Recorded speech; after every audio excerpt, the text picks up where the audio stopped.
Omulamuzi wa kkooti ewozesa emisango gya Nagomola Alex Ajiji olwaleero azzeemu okuwuliriza obujulizi obuluma abantu omwenda abavunaanibwa omusango ogw'okutta Suzan Magara. Bano kuliko Lubega Yusufu, Waso Hussein, Salim Zamiru, Kyewolya Abubeka, Kisalita Mahad, Kato Hassan Miro, Bukenya Ismail, Buvumbo Musa Abasi ne Hajara Nakandi.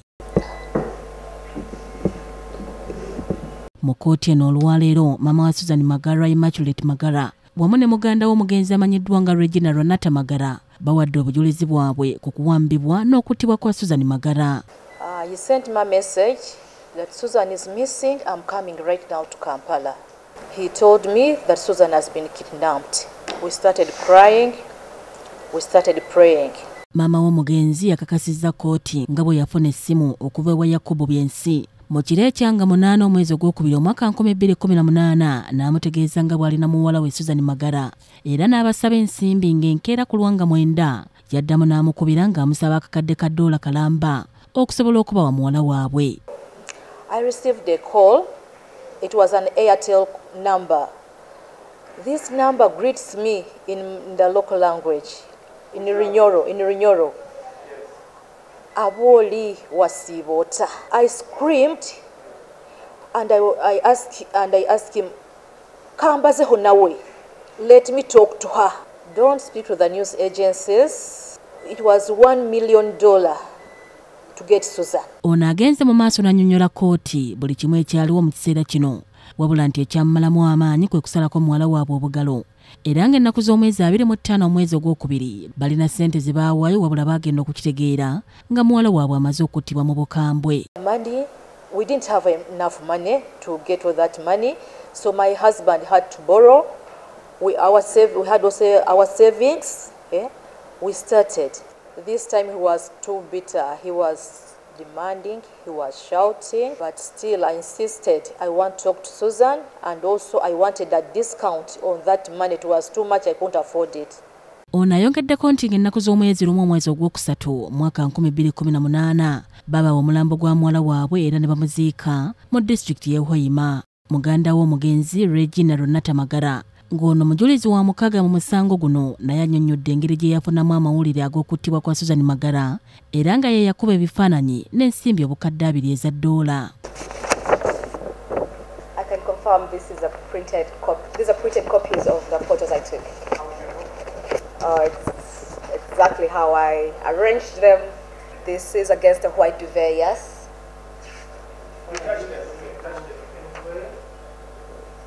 That over there is a white duvet, and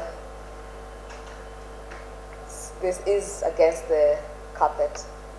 Kkooti oluvannyuma ewumuddemu era n'eddamu ku 8:30 ng'oludda oluwaabi lubaddeko Irene Nakimbugwe, Kyomuhendo Joseph ne Lilian Omara ate oludda oluwawaabirwa nga lukulembeddwamu bannamateeka okubaddeko Mbuga Richard, Peter Wanda na Bukenya Aisha wamu ne John Kabagambe. Kkooti ngezzeemu omujulizi w'omusango mu musango guno Magala Flora ng'ono ye mwannyina wa taata wa Suzan Magara amanyiddwa nga John Magara agamba nti yalaba Abubeka omu ku bavunaanibwa mu musango guno ku lunaku lwe yatwala ssente ze baali basabiddwa okusobola okuyimbula muwala waabwe ku Lwanga 8 ogwokubiri 2018.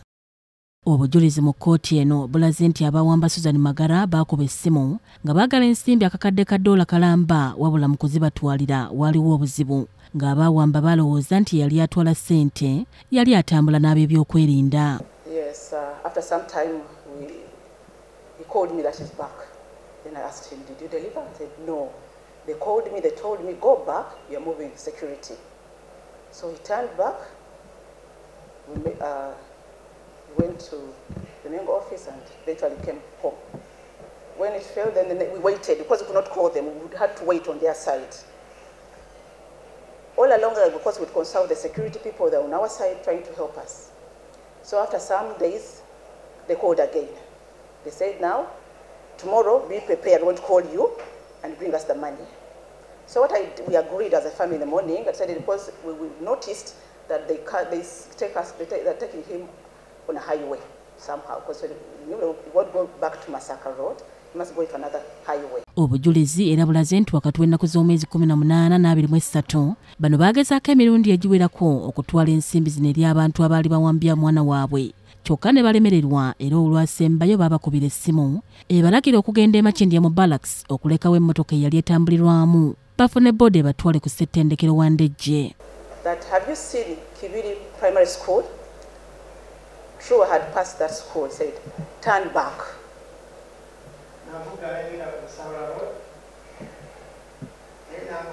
Yes, I turned and parked outside. He called again. Then I asked him, should I enter inside or I park by the gate? He said, okay, stop there. I parked outside, near the gate, outside, by the roadside. Then he told me, look behind. Do you see a signpost? I said, yes. He said, okay. Leave your phones inside the car. Get out. Go to that signpost. Pick. When you reach out the signpost, get the phone. It was a black polythene. Switch it on and continue moving ahead. See a mosque on your right? Take that road. After I've paid off the border left. I walked along that road. Then he called, after some time, he called again. That do you see a gentleman with a yellow shirt ahead of you? I said, yes, at work. Then I said, now, drop the bag there. I asked him, in the middle of that, drop the bag and turn back. Then I asked him, what about Suzan? I said, drop. Wadde nga buli kimu kyakolebwa ku lunaku olwa Sande ne Balaza, bano balina okufuna amawulire agakwata ku muntu waabwe, kyokka kyababuukako bwe baafuna amawulire nga bategeezebwa nga bwe waliwo omulambo ogwali gusuuliddwa ku luguudo lw'Entebbe. Tell us maybe to go and pick Suzan because we had complied. That coming to me said, no, there's something not right. They've taken long. But it was positive. Said, no, maybe they are trying to confirm that the dollars are genuine, just to console ourselves.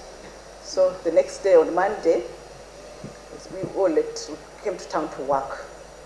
I used Mr. Magara's car. Then I was being dropped to town. Before I reached my place of work, he called me, said, Flora, the president has called me that I should go and identify the body which has been dropped along Entebbe Express Highway. We went, and true, we identified the body. It was Suzan Magara? Yes, I joined him, but though we moved in different cars. But we went, identified the body. True, it was Suzan. Omulangira Junju Moses yakusakidde eggulire lino ku lwa KTV amalindirire.